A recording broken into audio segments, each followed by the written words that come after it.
अपने मन और दिमाग में केवल अच्छे विचारों को ही जगा दो जो कि आपको खुशी दे। बुरे विचारों को दिलो दिमाग से निकाल दो और सकारात्मकता की अनोखी शक्ति को पहचानो। इस शक्ति के बारे में हम आज के इस वीडियो में कहानियों के माध्यम से जानेंगे। तो बिना देर किए चलिए उन कहानियों की शुरुआत करते हैं। पहली कहानी। कनाडा की राजधानी ओटावा के पश्चिम भाग में दो दोस्त रहते थे जिनका नाम जॉन और डेविड था। दोनों ने अपना जीवन को बेहतर तरीके से जीने के लिए बिजनेस करने को सोचा। दोनों ने काफी सोच विचार कर और अपने ऊपर भरोसा करके 50,000 लगाकर कपड़े का व्यापार शुरू किया। जैसा कि प्रत्येक व्यापार में शुरू में ज्यादा लाभ नहीं होता है, दोनों को कुछ खास लाभ नहीं हो रहा था। करीब 6 महीने गुजर गए। बहुत ज्यादा मुनाफा नहीं होने के कारण दोनों निराशा होने लगा। आसपास के कई व्यक्ति बोलने लगे कि कपड़े का व्यापार ठीक से नहीं चलेगा। अगर तुम लोग दूसरा व्यापार करते तो शायद ज्यादा तरक्की मिल पाती। परंतु डेविड, उसने जिस भरोसे के साथ व्यापार शुरू किया था वह अपने भरोसे पर खरा नहीं उतर पाए। उन्हें लगा कि लोग सच ही कहते हैं, अगर हम दूसरा बिजनेस करते तो शायद हमको बेहतर मुनाफा हो पाता। इस कारण उसने अपने दुकान में मेहनत करना छोड़ दिया। वह परेशान रहने लगा और अपने दुकान पर ही बैठकर ग्राहक के आने का इंतजार करता। चूंकि आसपास के लोगों को उसके दुकान के बारे में जानकारी नहीं थी तो लोग उसके दुकान में नहीं आते थे। इस कारण धीरे धीरे 5 साल बीत गया और उसका दुकान पूरी तरह से बंद हो गया। अब उसे अपना घर चलाने के लिए भी दूसरे के घर जाकर काम करना पड़ता। दूसरी ओर जॉन ने अपने व्यापार को नकारात्मक तरीके से न देखते हुए और साथ ही दूसरे के बातों को नजरअंदाज करते हुए अपने ऊपर भरोसा रखकर अपने व्यापार में मेहनत करना शुरू किया। उन्होंने धीरे धीरे मार्केट बनाना शुरू कर दिया। चूंकि शुरू में आसपास के लोग उसके बारे में नहीं जानते थे, इसीलिए वे कपड़े लेकर अगल बगल के बस्तियों में जाकर कपड़े बेचने लगे। जहां कहीं भी कोई शुभ अवसर होता वहां जाकर वह कपड़े बेचता। मेला, हट्टिया, पूजा के अवसर में जाकर भी कपड़े बेचने लगे। इस प्रकार उसकी तरक्की होने लगी। धीरे धीरे उसका व्यापार बढ़ने लगा। लोग उससे कपड़े लेने के लिए दुकान तक आने लगे। जॉन ने 5 साल में काफी तरक्की कर ली। उसने आसपास की बस्ती में जहां भी जाकर कपड़ा बेचा वहां पर उसके काफी पहचान बन गए। जब उसका व्यापार काफी बढ़ गया तो उसने अपने दुकान में कई कर्मचारी लगा दिए और इस प्रकार का एक बड़ा व्यापारी बन गया। धीरे धीरे उसके पास अपनी मोटरसाइकिल, कार और घर भी हो गया। 5 साल गुजर जाने के बाद एक दिन अचानक अपने दोस्त डेविड की याद आता है और वह मिलने के लिए उसके दुकान के पास जा पहुंचा। जब वह दुकान के पास पहुंचा तो देखता है कि उसका दुकान बंद पड़ा है और वहां पर एक पुरानी सी मकान जो पहले डेविड का हुआ करता था उसी प्रकार से पड़ा हुआ है। उसने आसपास लोगों से डेविड के बारे में पूछा तो उसने बताया कि डेविड किसी दूसरे के घर काम करने गया है और कुछ ही देर में आ जाएगा। कुछ देर बाद वहां पर उसका दोस्त आता है। जॉन ने डेविड को तुरंत पहचान लिया कि यह मेरा दोस्त है। उनका रहन सहन, कपड़ा बिल्कुल मजदूर के जैसा दिख रहा था, लेकिन डेविड जॉन को नहीं पहचान पाता है क्योंकि जॉन काफी बदल चुका था। वह अच्छे ड्रेस में कोट पैंट पहने हुए कार से आया था। तब जॉन ने डेविड को कहा कि मैं तुम्हारा दोस्त जायन हूं। दोनों एक दूसरे की स्थिति को देखकर काफी आश्चर्यचकित हुए। डेविड ने जॉन से पूछा कि तुमने इतनी तरक्की कैसे कर ली? तब उन्होंने बताया कि मैंने जो पूंजी लगाई थी शुरू में तो हमको कोई फायदा नहीं हुआ, लेकिन मैंने हिम्मत नहीं हारी और धीरे धीरे गांव घर आसपास के मेलों में घर घर जाकर कपड़े बेचे और धीरे धीरे इस प्रकार से मुझे तरक्की मिली। लेकिन तुम्हारे दुकान का क्या हुआ? तब डेविड ने कहा कि 6 महीने तक लाभ नहीं होने पर मुझे चिंता होने लगी कि मेरी बिजनेस चल पाएगी या नहीं। आसपास के लोगों ने मुझे भड़का दिया कि अगर तू 50,000 लगाकर दूसरा बिजनेस करता तो शायद तुम्हें ज्यादा तरक्की मिल पाती। और मैंने इससे नकारात्मक भाव से सोचकर अपने व्यापार पर मेहनत करना छोड़ दिया। तब जॉन उसे समझाता है कि जब तुमने अपने भरोसे पर अपना व्यापार शुरू किया तो तुम दूसरों के बात में कैसे आ गए। जिंदगी में कुछ भी करने के लिए खुद पर भरोसा करके मेहनत करना पड़ता है। अगर तुम भरोसा खो देते हो तो तुम्हें कभी भी तरक्की नहीं मिल सकती।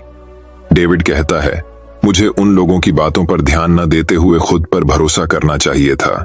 अगर मैं खुद पर भरोसा रखा होता और मेहनत करता तो शायद मुझे तरक्की मिल सकती थी। जो तूने कर दिखाया यहाँ पर जब डेविड ने अपने काम के ऊपर से भरोसा हटा दिया और दूसरे के बातों में आ गया तो उसे सच में लगने लगा कि अब मेरी दुकान नहीं चलेगी। यही नकारात्मक विचार के कारण उसने दुकान पर मेहनत करना बंद कर दिया और धीरे धीरे उसकी तरक्की खत्म हो गई। दूसरी तरफ जॉन ने बिना दूसरे के ऊपर ध्यान दिए अपना भरोसा बनाए रखा और मेहनत की और परिणाम सकारात्मक निकल कर आए। इस कहानी से सीख, जीवन में अपने ऊपर किए हुए भरोसे को कभी नहीं तोड़ना चाहिए। दुनिया में हजारों तरह के नकारात्मक विचार घूमते रहते हैं। कई बार लोग हमें नकारात्मक विचार देते हैं जिससे कि हमारी हिम्मत टूट जाती है और हम मेहनत करना छोड़ देते हैं। इसीलिए अपने जीवन में सफल होने के लिए हमको अपने ऊपर भरोसा रखना चाहिए, ना कि दूसरे के बातों में आकर अपने भरोसे को तोड़ना चाहिए। भरोसा बनाने में सारी उम्र लग जाती है, लेकिन भरोसा टूटने के लिए एक पल ही काफी होता है। साथ ही इस कहानी से हमें यह सीख भी मिलती है कि अगर हमने किसी के ऊपर भरोसा किया है तो उस भरोसे को नहीं तोड़ना चाहिए, क्योंकि उस भरोसे को तोड़ने के बाद आप उसके ऊपर अपना भरोसा खो देते हैं और फिर आप उसे नकारात्मक नजरिए से देखने लग जाते हैं और नकारात्मक नजरिए का परिणाम हमेशा नकारात्मक ही होता है। तो दर्शकों, चलिए अब हमारे दूसरे कहानी की शुरुआत करते हैं। दूसरी कहानी, सकारात्मक सोच से मिलेगी जीत। एक जंगल में बहुत सारे बंदर रहते थे। जंगल के पास ही एक नदी थी। नदी बहुत चौड़ी थी। उस नदी को केवल नदी में रहने वाले प्राणी ने ही उस पार का नजारा देखा। एक दिन बंदरों का एक बहुत बड़ा दल नदी के किनारे उछल कूद कर रहा था। तभी नदी में से मेंढकों ने उनको चुनौती देते हुए कहा, तुम में से किसी में भी इतना दम नहीं कि तुम एक बार भी इस नदी को पार करके नदी के उस पार जा सको। तभी उसी नदी में से एक मछली बोली कि तुम भी किसको चुनौती दे रहे हो? भला ये बंदर कैसे नदी को पार कर पाएंगे? ये सिर्फ जमीन और पेड़ों पर ही उछल कूद कर सकते हैं। दोनों की बातें सुनकर बंदरों का दल बहुत क्रोधित हुआ और उनकी चुनौती को स्वीकार कर ली और बोले, हम सभी कल इसी नदी को पार करके दिखाएंगे। मेंढक बोला, सभी क्या तुम में से कोई एक भी तो नदी को पार करके बताए? तुम्हारे लिए नदी पार करना नामुमकिन है। सभी अपने अपने घर चले गए। सभी को कल का इंतजार था। बंदरों के मन में हलचल हो रही थी कि कहीं कल हम में से एक ने भी नदी पार नहीं की तो हमारी तो नाक कट जाएगी। जंगल के सभी प्राणी हमारी खिल्ली उड़ाएंगे और आजीवन हमारी प्रजाति को डरपोक कहा जाएगा। सभी सो गए और सुबह होने पर सभी उस नदी के पास पहुंचे और उनकी चुनौती को देखने के लिए दूर दूर से अन्य जीव प्राणी भी उपस्थित हुए थे। बंदर ने इधर पेड़ से रस्सी बांधी और उस रस्सी का दूसरा सिरा मेंढक को देकर नदी के उस पार वाले पेड़ से बंधवाई। जंगल के सभी बंदरों ने रेस में हिस्सा लिया। उसी रेस में दो बंदरों ने भी हिस्सा लिया। जो पास वाले जंगल से आए थे उन दोनों में से एक बंदर बहरा था, किसी की आवाज सुन नहीं सकता, केवल इशारा या शरीर के हाव भाव से समझ जाता था। रेस आरंभ हुई, चारों ओर शोर ही शोर था। सभी उस नदी को देखकर कहने लगे, इतनी चौड़ी नदी और इस रस्सी की सहायता से पार करना नामुमकिन है। ऐसा ही हो रहा था। बंदर रस्सी पर चढ़कर कुछ दूर जाते और नदी में गिर जाते, कुछ गिरते गिरते बच जाते और रस्सी पर लटक जाते, और कुछ तो पेड़ से आगे ही नहीं बढ़ ढहते थे। बार बार कोशिश करने के बाद भी कोई नदी पार नहीं कर पा रहा था। तभी काफी बंदरों ने तो हार मान ली थी। बहुत सारे तो गिरने के बाद भी कोशिश कर रहे थे। रेस देखने वाले जोर जोर से चिल्लाए जा रहे थे, अरे ये नहीं हो सकता, ये असंभव है। ऐसा बार बार सुनने से बहुत सारे बंदरों ने हार मान ली। उनके नामुमकिन कहने पर उन्होंने अपना मनोबल तोड़ दीज दिया। लेकिन उन्हीं में से एक बंदर लगातार रस्सी पर आगे बढ़ता जा रहा था। कभी रस्सी पर खड्डा होकर चलता तो कभी गिरने से बचकर रस्सी पर लटककर निरंतर आगे बढ़ता गया, और उसने आखिरकार असंभव कार्य को संभव कर दिखाया और सभी उससे सफलता प्राप्त करने का कारण पूछने लगे। यह तो नामुमकिन था। हम सबने तो इतनी कोशिश करने के बाद भी हार मान ली, लेकिन तुमने यह सफलता कैसे प्राप्त की? लेकिन वह बंदर कुछ नहीं बोलता, चुप ही खड़ा रहता। तभी उसके साथ वाले बंदर ने कहा, अरे उससे क्या पूछ रहे हो, वो तो बेचारा बहरा है। फिर भी उसने बताया कि मैं बहरा हूं, मुझे सुनाई नहीं देता, लेकिन यही बहरापन आज मेरी का कारण है। जब ये सभी जोर जोर से चिल्ला रहे थे तभी मुझे लगा कि ये सभी मुझसे आशा कर रहे हैं। और मुझे उत्साहित कर रहे हैं कि यह तुम कर सकते हो, यह नामुमकिन नहीं है। तुम्हारे लिए यह मुमकिन है। तुम्हारे अंदर सफलता पाने की क्षमता है। और इन्हीं शब्दों ने मुझे सफलता दिलाई है। दोस्तों, अगर यह बंदर भी उन सभी बंदरों की तरह होता तो क्या यह नदी पार कर सकता था? उसकी एक कमजोरी थी, लेकिन वह उसके लिए बहुत बड़ा हथियार बना। सभी उस पर हंसकर बोल रहे थे कि इन सभी बंदरों से तो नदी पार नहीं हुई, और ये क्या करेगा? लेकिन वह बहरा था, जिसके कारण उसे ऐसा लग रहा था कि ये सभी मेरा मनोबल बढ़ा रहे हैं। वह और भी ज्यादा मोटिवेट होता गया। आखिर जंग जीत ही ली। तो दर्शकों, चलिए अब हमारे तीसरी कहानी की शुरुआत करते हैं। तीसरी कहानी। पहाड़ों और समुद्र के बीच बसे एक अनोखे छोटे से शहर में लिली नाम की एक युवा महिला रहती थी।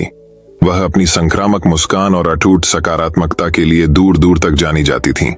अपने जीवन में कई चुनौतियों का सामना करने के बावजूद लिली हमेशा अच्छे पक्ष को देखने और जहां भी जाती थी सकारात्मकता फैलाने का एक तरीका ढूंढती थी। एक दिन शहर से गुजर रहे एक अजनबी की नजर लिली पर पड़ी और वह उसके उज्जवल व्यवहार से प्रभावित हो गया। उत्सुकतावश वह अजनबी उसके पास आया और पूछा, इतनी नकारात्मकता से भरी दुनिया में आप इतनी सकारात्मक कैसे रहती हैं? लिली ने गर्मजोशी से मुस्कुराते हुए जवाब दिया, यह सब परिप्रेक्ष्य के बारे में है। इससे कोई फर्क नहीं पड़ता कि जीवन मेरे सामने क्या लाता है। मैं बुरे के बजाय अच्छे पर ध्यान केंद्रित करना चुनती हूं। हर स्थिति, चाहे कितनी भी कठिन क्यों ना हो, एक सबक या आशा की किरण प्रदान करती है। काफी मुश्किल अजनबी लिली की बातों से प्रभावित हुआ और उसने उससे एक ऐसी कहानी साझा करने के लिए कहा जो उसके दर्शन का उदाहरण हो। लिली ने सिर हिलाया और अपने बचपन की एक कहानी सुनाने लगी। जब मैं छोटी लड़की थी, मैं अपनी बाइक से गिर गई और मेरे घुटने में बुरी तरह से खरोंच आ गई। मैं दर्द में थी और मेरे चेहरे से आंसू बह रहे थे। मेरी माँ मेरी तरफ दौड़ी, लेकिन दर्द पर ध्यान देने के बजाय उन्होंने बताया कि हमारे पास फूल खूबसूरती से खिल रहे थे। उसने मुझे याद दिलाया कि चोट के क्षणों में भी सुंदरता अभी भी पाई जा सकती है। जब लिली ने अपने जीवन के विभिन्न अनुभवों से प्राप्त सबक और ज्ञान को जोड़ते हुए अपनी कहानी जारी रखी, तो अजनबी ने ध्यान से सुना। जब तक वह समाप्त हुई, अजनबी आशा और प्रेरणा की एक नई भावना से भर गया। जैसे ही अजनबी ने लिली को विदाई दी और अपनी यात्रा जारी रखी, वे इस मुलाकात के लिए आभारी महसूस करने से खुद को नहीं रोक सके। उन्होंने महसूस किया कि सकारात्मकता एक ऐसा विकल्प है जिसे हम हर दिन चुनते हैं, चाहे हमारी परिस्थितियां कुछ भी हों। लिली की कहानी एक शक्तिशाली अनुस्मारक के रूप में कार्य करती है कि सही मानसिकता और दृष्टिकोण के साथ सबसे अंधेरे क्षण भी विकास और ताकत की ओर ले जा सकते हैं। और इसलिए सकारात्मकता फैलाने और जीवन के उतार चढ़ाव को स्वीकार करने की लिली की विरासत जीवित रही, जिसने उसके रास्ते में आने वाले सभी लोगों के दिलों को छू लिया। यह शहर न केवल अपनी प्राकृतिक सुंदरता के लिए, बल्कि लिली द्वारा अपने लोगों में पैदा की गई आशा और आशावाद की स्थायी भावना के लिए भी जाना जाता है। लिली की कहानी का नैतिक स्पष्ट था, चाहे जीवन कितना भी कठिन क्यों न हो, सकारात्मक विचारों को चुनने और चुनौतियों को शालीनता और साहस के साथ स्वीकार करने से एक पूर्ण और आनंदमय जीवन जिया जा सकता है। लिली की कहानी उस दुनिया में प्रकाश की किरण के रूप में काम करती है जो कभी कभी अंधेरे से घिरी हुई महसूस होती है। हर किसी को याद दिलाती है कि एक सकारात्मक दृष्टिकोण वास्तव में अद्भुत काम कर सकता है। तो दर्शकों, चलिए अब हमारे चौथी कहानी की शुरुआत करते हैं। चौथी कहानी, सुनहरा धागा। एक हलचल भरे शहर के बीचों बीच अमेलिया नाम की एक युवा बुनकर रहती थी। अमेलिया सबसे जटिल और सुंदर कपड़े बुनने में अपने असाधारण कौशल के लिए दूर दूर तक जानी जाती थी, लेकिन अपनी प्रतिभा के बावजूद वह अक्सर जीवन में आने वाली चुनौतियों से खुद को हारा हुआ और निराश महसूस करती थी। एक दिन जब अमेलिया अपने करघे के पास बैठी थी, उसका मन संदेह और चिंता से घिरा हुआ था।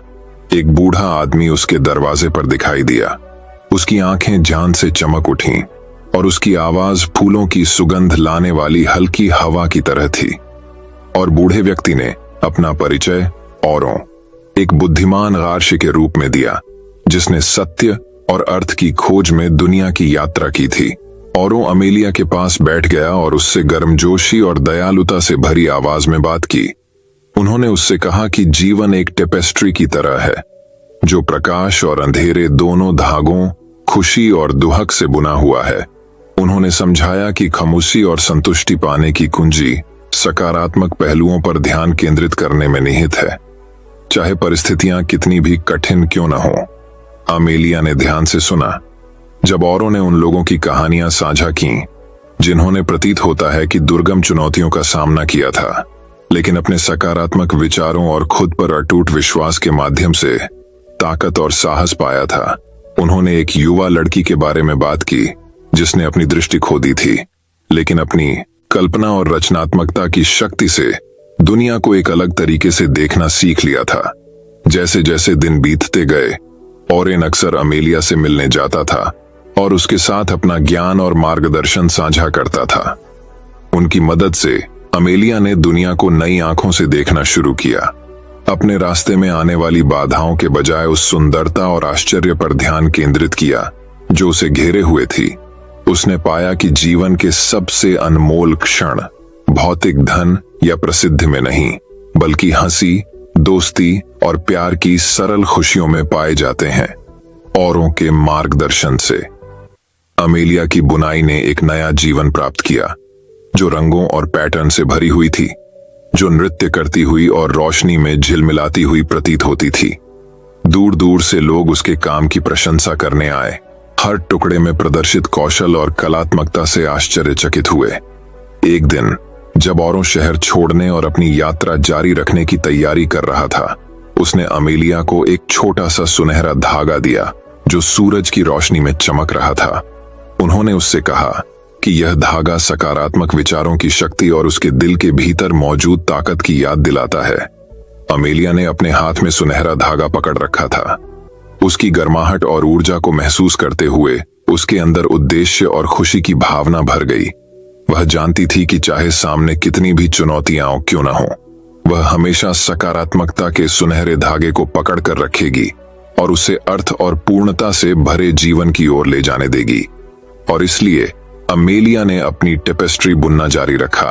प्रत्येक धागा उसके अंतरतम विचारों और भावनाओं का प्रतिबिंब था, और यद्यपि आगे का रास्ता लंबा और उतार चढ़ाव से भरा था, वह हल्के दिल और अपने भाग्य को आकार देने के लिए सकारात्मक विचारों की शक्ति में दृढ़ विश्वास के साथ चली। तो दर्शकों, चलिए अब हमारे 5वीं कहानी की शुरुआत करते हैं। 5वीं कहानी, सकारात्मक सोच की यात्रा।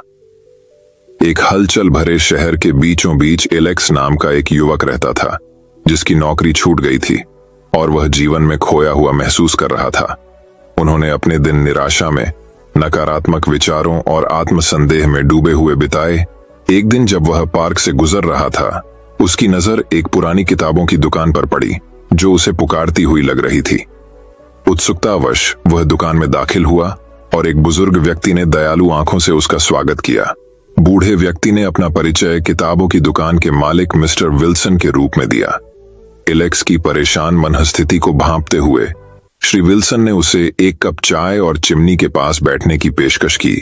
जैसे ही वे मौन बैठे, श्री विल्सन ने अपने संघर्षों की कहानियां साझा करना शुरू किया और बताया कि कैसे उन्होंने सकारात्मक सोच की शक्ति से उन पर काबू पाया।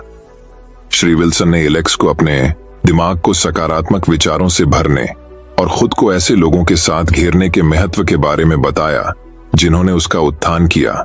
उन्होंने साझा किया कि कैसे हर झटका विकास का एक अवसर था और कैसे हर विफलता सफलता की ओर एक कदम थी। श्री विल्सन के शब्दों से प्रेरित होकर एलेक्स ने आत्मखोज और सकारात्मक सोच की यात्रा शुरू करने का फैसला किया। उन्होंने प्रत्येक दिन की शुरुआत कृतज्ञता की पुष्टि के साथ की और अपना ध्यान उन चीजों से हटा दिया जिनके पास क्या कमी थी। धीरे धीरे लेकिन लगातार एलेक्स को जीवन के प्रति अपने दृष्टिकोण में बदलाव दिखाई देने लगा। उन्होंने एक स्थानीय आश्रय स्थल में स्वेच्छा से काम किया, अपने से कम भाग्यशाली लोगों की मदद की और समुदाय को वापस लौटाने में खुशी महसूस की। उन्होंने उन शौक को पूरा किया जिन्हें उन्होंने लंबे समय से त्याग दिया था, और पेंटिंग के लिए एक प्रतिभा की खोज की जिससे उन्हें शांति और संतुष्टि मिली। महीने बीत गए और एलेक्स की दुनिया उसकी आंखों के सामने बदल गई। उन्हें एक नई नौकरी मिली जो उनके जुनून और प्रतिभा के अनुरूप थी। नए दोस्त बनाए जिन्होंने उनका उत्थान किया और उनका समर्थन किया। और सबसे महत्वपूर्ण बात यह है कि उन्हें अपने भीतर उद्देश्य और संतुष्टि की भावना मिली। एक दिन जब एलेक्स उस पार्क से गुजर रहा था जहां यह सब शुरू हुआ था, उसने एक युवक को एक बेंच पर बैठा देखा जिसके चेहरे पर उदासी छाई हुई थी।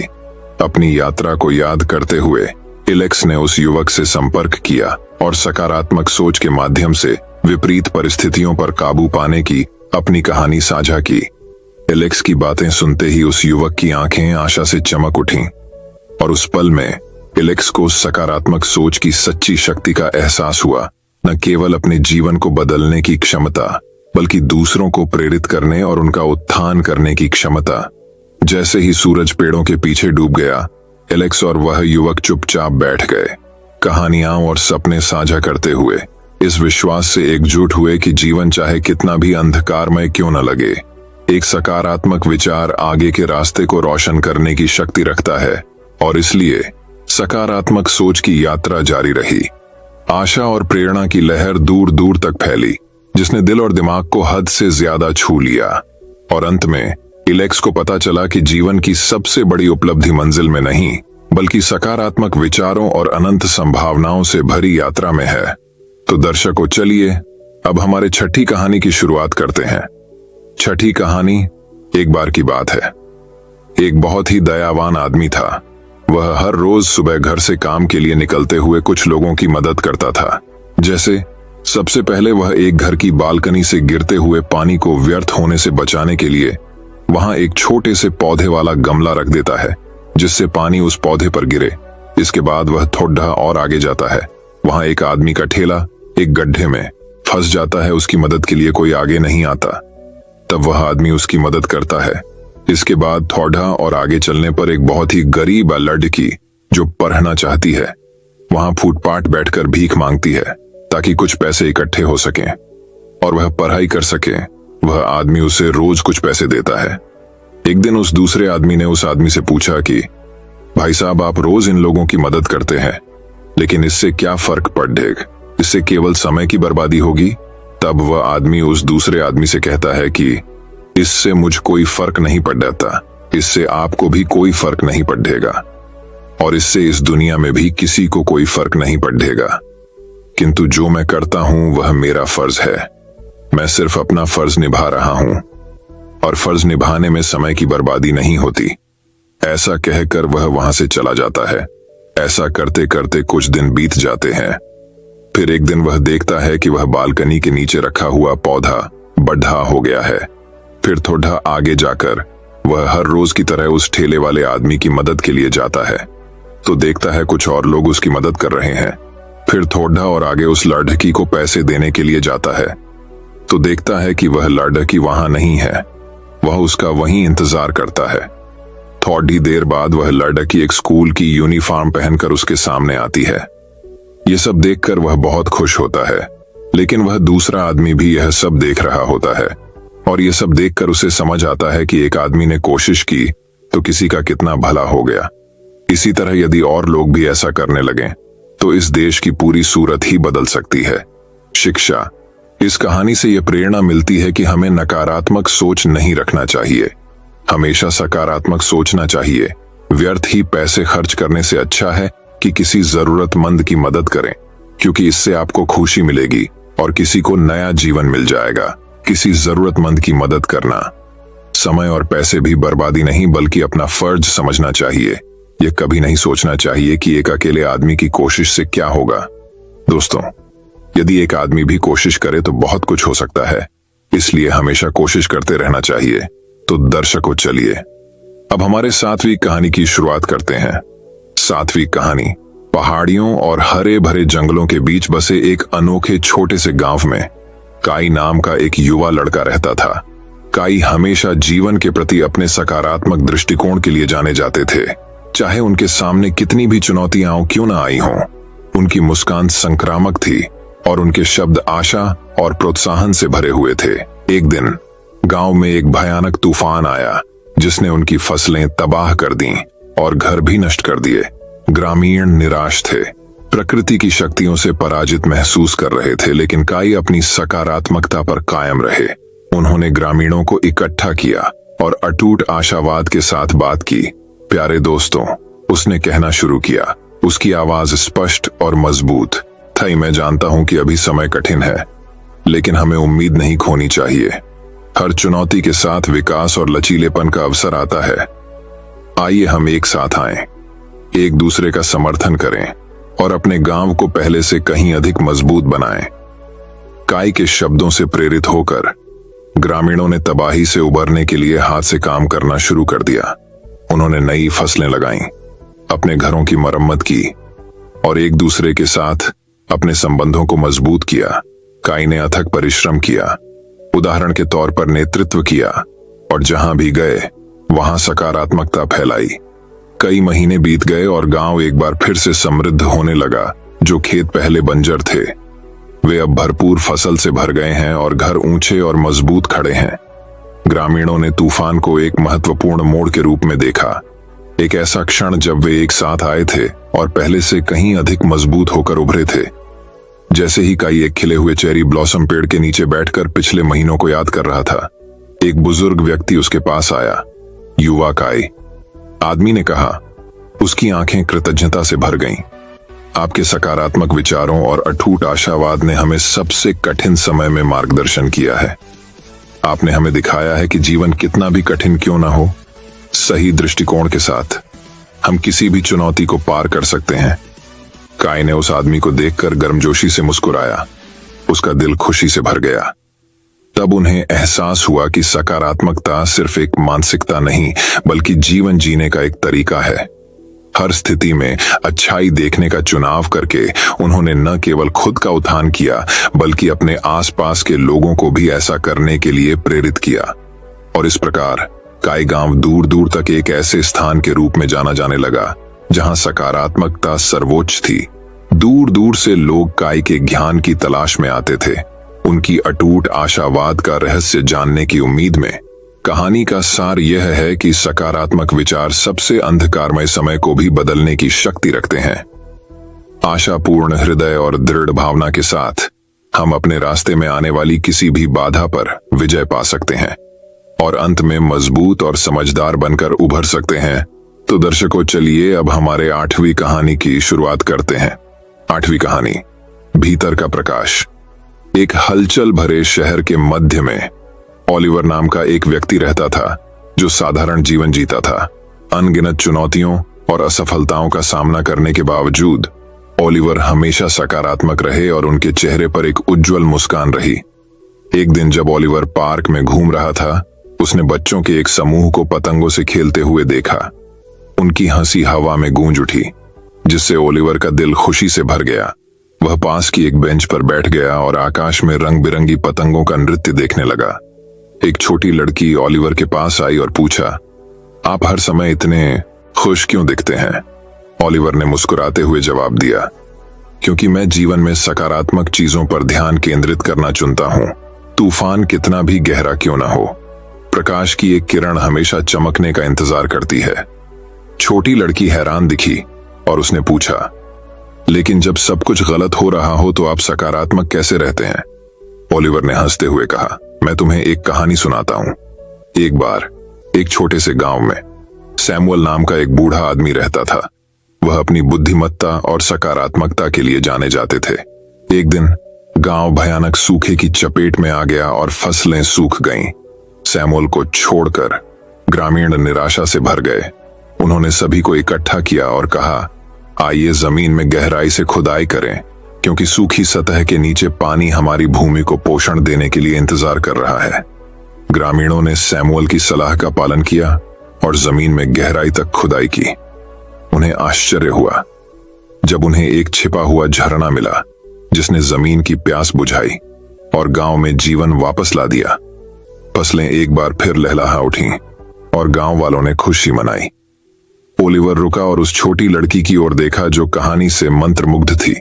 उन्होंने आगे कहा, सैमुअल की तरह हमें उस रोशनी को खोजने के लिए अपने भीतर गहराई से उतरना चाहिए, जो सबसे अंधेरे समय में भी चमकती है। सकारात्मक विचार उन बीजों की तरह हैं जो जब हमारे दिमाग के बगीचे में लगाए जाते हैं तो आशा के सुंदर फूलों में खिलते हैं। और लचीलापन, सकारात्मकता की शक्ति का एहसास होते ही छोटी लड़की की आंखें समझ से चमक उठीं।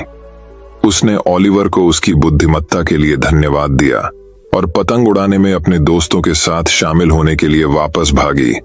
बच्चों को खेलते देख ओलिवर मुस्कुराया। उनकी हंसी से पार्क एक बार फिर गूंज उठा। वह जानता था कि चाहे जीवन में उसके सामने कितनी भी चुनौतियां क्यों ना आए, वह हमेशा अपने भीतर के प्रकाश पर ध्यान केंद्रित करना चुनेगा, जो उसे एक उज्जवल कल की ओर मार्गदर्शन करेगा। और इसलिए वह व्यक्ति जो अपने भीतर प्रकाश लेकर आया, उसने अपनी अटूट सकारात्मकता से अपने आसपास के लोगों को प्रेरित करना जारी रखा, यह साबित करते हुए कि अंधेरी रातों में भी आशा की एक झिलमिलाहट बेहतर भविष्य की राह को रोशन कर सकती है। याद रखें प्रिय पाठक, हमेशा अपने भीतर प्रकाश का पोषण करें और इसे सभी के देखने के लिए उज्जवल रूप से चमकने दें। सकारात्मकता को अपनाएं, क्योंकि यही वह कुंजी है जो अनंत संभावनाओं और एक पूर्ण जीवन के द्वार खोलती है। 9वीं कहानी बहुत पुरानी बात है। एक गांव में 2 दोस्त रहते थे। दोनों घनिष्ठ मित्र थे। गर्मियों के दिन थे। दोनों घर पर ही रहते थे। उन्हें गांव में कुछ भी काम नहीं मिल पा रहा था। उन्हीं दिनों में उन दोनों ने शहर में कुछ काम ढूंढने जाने का सोचा। काम मिलने पर वही सेठ हो जाएंगे और कुछ समय शहर में ही काम करके पैसे कमाकर गांव वापस आ जाएंगे। दोनों ने जाने के लिए अपने साथ कुछ सामान लिया। घर से दोनों साथ ही निकल गए। उन्हें पैदल ही जाना पड़ीडीएच रहा था, क्योंकि पुराने समय की बात है, इसलिए आने जाने के लिए कोई साधन नहीं थे। दोनों को पैदल ही जाना था। दोनों अपने गांव से निकल गए। उन्होंने सीधे पास वाले शहर का रास्ता पकड़ लिया और उसी पर चलने लगे। गर्मियों के दिन थे तो वे थोड़ा चलते और फिर थोड़ी देर आराम करने लगते।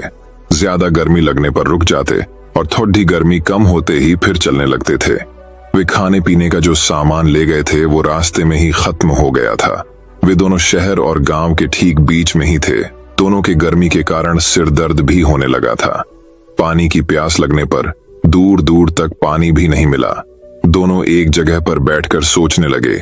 तभी एक कहता कि हम लोग वापस अपने गांव चले जाते हैं, तो दूसरा कहता कि हम वापस गए तो लोग हमें बेवकूफ समझेंगे।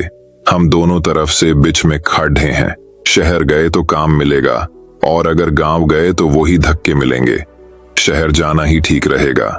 लेकिन उस दोस्त ने तो वापस गांव जाने की जिद ही कर ली और दोनों का रास्ता अलग अलग हो गया। एक शहर की ओर तो एक गांव की ओर। गांव जाने वाला रास्ते में सोचता है कि अगर रास्ते में पानी जो नहीं मिला तो प्यास से मर ही जाएगा। अच्छा होता मेरे साथ वापस गांव आ जाता। और शहर जाने वाला सोचता कि कितना बेवकूफ है। आधा आ चुका था। जितना वापस चलता उतने में तो शहर पहुंच जाता और अच्छा काम मिल जाता तो अच्छे पैसे कमा लेता। गांव वाला गांव में आकर फिर से वही धक्के खाने लगा और शहर वाला शहर में अच्छी नौकरी मिलने से अच्छे पैसे कमाने लगा। वह अपनी सोच के कारण आज शहर में काम कर रहा था। जब वह पैसे कमाकर वापस गांव आया तो उसने खुद के लिए एक बहुत बड़ा मकान बनाया। जब उसका दोस्त उससे मिलता तो उसे बहुत अफसोस होता था। खास में भी तुम्हारे साथ शहर चला जाता तो आज मैं भी तुम्हारे जैसा बन जाता था और गांव में धक्के नहीं खाता। तभी शहर वाले दोस्त ने कहा, मैंने तुम्हें उस समय भी बहुत समझाया था, लेकिन तुमने तो भयभीत होकर अपना रास्ता ही मोड़ दिया। परंतु उस वक्त दोनों की सोच में केवल एक ही अंतर था। तुमने उसी दिन का सोचा था कि आज मेरा क्या होगा, लेकिन मैंने अपने आने वाले भविष्य के बारे में सोचा था और मैंने जो सोचा था वो आज मुझे मिल गया। अब मुझ में और तुम में काफी अंतर हो गया है। ये केवल उसी दिन का राज है जिससे तुम डर कर वापस आ गए थे, लेकिन मैंने अपना मनोबल नहीं तोड़ा और आज मैं यहां हूं। कहानी से सीख। दोस्तों, इस कहानी से हमें यह सीख मिलती है कि हमें जीवन में कभी भी हार नहीं माननी चाहिए, बल्कि हमारे अंदर जो नकारात्मक सोच अपना घर कर बैठी है उसे भगाकर अलविदा कहो और सकारात्मक सोच का अपने जीवन में स्वागत करो, क्योंकि ये जो नकारात्मक सोच है ये आपको कभी आगे नहीं बढ़ने देगी और तुम्हारे सपने को कभी पूरा नहीं होने देगी। दोस्तों, मैं उम्मीद करता हूं कि यह कहानी सुनने से आपके जीवन में अच्छे बदलाव आए होंगे। आपको इस वीडियो से क्या सीखने मिला ये कमेंट करके जरूर बताइए और अपने परिवार, दोस्तों या आपके करीबी इंसान के साथ ये कहानी शेयर करके उन्हें भी इस ज्ञान से परिचित करवाए। बाकी अगर आपको ये वीडियो दिल से अच्छी लगी हो तभी इस वीडियो को लाइक कर देना, और आपने अब तक इस चैनल को सब्सक्राइब न किया हो तो चैनल को सब्सक्राइब भी जरूर कर देना। आपका हर दिन शुभ हो और खुशियों से आपका जीवन भरा रहे। धन्यवाद। नमो बुद्धाय।